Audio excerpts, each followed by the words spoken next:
მოგესალმებით. შინაგან საქმეთა სამინისტროს თბილისის პოლიციის დეპარტამენტის თანამშრომლებმა თბილისში ჩატარებული კომპლექსური საპოლიციო ღონისძიების შედეგად სხვადასხვა ნეონაცისტური დაჯგუფებისა და ფაშისტური იდეოლოგიის მხარდამჭერი 13 პირი დააკავეს. ისინი განსაკუთრებული სისასტიკით ფიზიკურად და ფსიქოლოგიურად ძალადობდნენ სხვადასხვა ასაკის პირებზე. დაკავებულთაგან 7 არასრულწლოვანია. გარდა ამისა, ამავე სისხლის სამართლის საქმეზე მიმდინარე გამოძიების ფარგლებში ანალოგიური დანაშაულისათვის პენიტენციურ დაწესებულებაში მყოფ კიდევ 4 პირს მოპოვებული მტკიცებულებების საფუძველზე დამატებით ბრალი ჯგუფური ძალადობის ორგანიზებისა და მონაწილეობის ფაქტებზე წარედგინებათ. სამართალდამცველების მიერ რამდენიმე თვის განმავლობაში წარმოებული საგამოძიებო მოქმედებების შედეგად დადგინდა, რომ ძალადობრივი დაჯგუფების წევრები თავს მოიხსენიებდნენ ნეონაცისტებად და ხელმძღვანელობდნენ ფაშისტური იდეოლოგიით.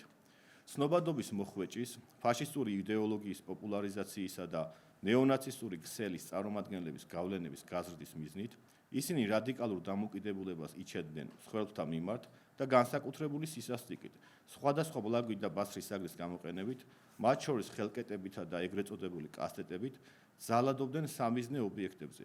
განსაკუთრებით სასტიკად უსწორდებოდნენ მათ, ვინც ფაშისტურ იდეოლოგიას არ იზიარებდა. გარდა ამისა, მსხვერპლთა მიმართ განხორციელებული თავდასხმების დროს რადიკალური დაჯგუფების წევრები მათ ძარცვავდნენ და გარკვეული რაოდენობის თანხებს ძალავდნენ.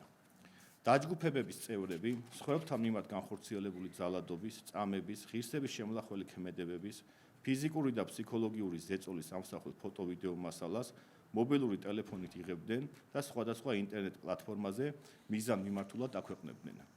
აღსანიშნავია, რომ ინტერესთა კონფლიქტისა და უთანხმოების საფუძველზე სხვადასხვა ნეონაცისტური დაჯგუფების წევრები ერთმანეთსაც სასტიკად უსწორდებოდნენ, რაც დასტურდება მიმდინარე გამოძიების ფარგლებში მოპოვებული მტკიცებულებებით. აღნიშნული ძალადობრივი ქმედებების შედეგად დაზარალებულია 10-მდე პირი, მათ შორის 2 არასრულწლოვანია. ბრალდებულების პირადი და საცხოვრებელი სახლების ჩხრეკისას ამოღებულია მათი კუთვნილი ცეცხლსროლი ხმოვანი და ცივი იარაღები, ნაცისტური სიმბოლიკის ნივთები, მობილური ტელეფონები, ნიღბები და სხვადასხვა ელექტრონული ტექნიკა.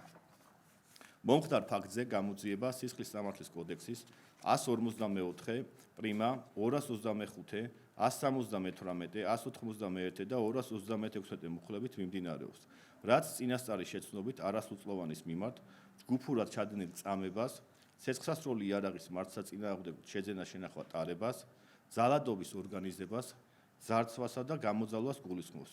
დანაშაული 15 წლამდე ვადით თავისუფლების აღკვეთას ითვალისწინებს. საზოგადოებას შევახსენებთ, რომ რადიკალური ფაშისტური დაჯგუფებების რამდენიმე ლიდერი ანალოგიური ბრალდებით სასჯელს უკვე იხდის პენიტენციურ დაწესებულებაში, რომლებიც სამართალდამცველებმა რამდენიმე თვის წინ დააკავეს. მათთან ერთად ასევე დაკავებულია სხვადასხვა ნეონაცისტური დაჯგუფების კიდევ 24 წევრი. შინაგან საქმეთა სამინისტრო აგრძელებს ბრძოლას ფაშისტური იდეოლოგიის მქონე ძალადობრივი ჯგუფების წინააღმდეგ. საზოგადოების თითოეულ წევრს კიდევ ერთხელ მოუწოდებთ მსგავსი დანაშაულების სულ მცირე ნიშნების არსებობისას დაუყოვნებლივ შეგვატყობინონ, რათა თავიდან ავიცილოთ სასტიკი მოპყრობა არასრულწლოვანთა მიმართ და მსგავსი იდეოლოგიის გავრცელება ახალგაზრდებს შორის. აქვე მადლობა მინდა გადაუხადო შინაგან საქმეთა სამინისტროს ქალაქ თბილისის პოლიციის დეპარტამენტის თითოეულ თანამშრომელს წარმატებულად ჩატარებული ღონისძიებისათვის. მადლობა ყურადღებისთვის.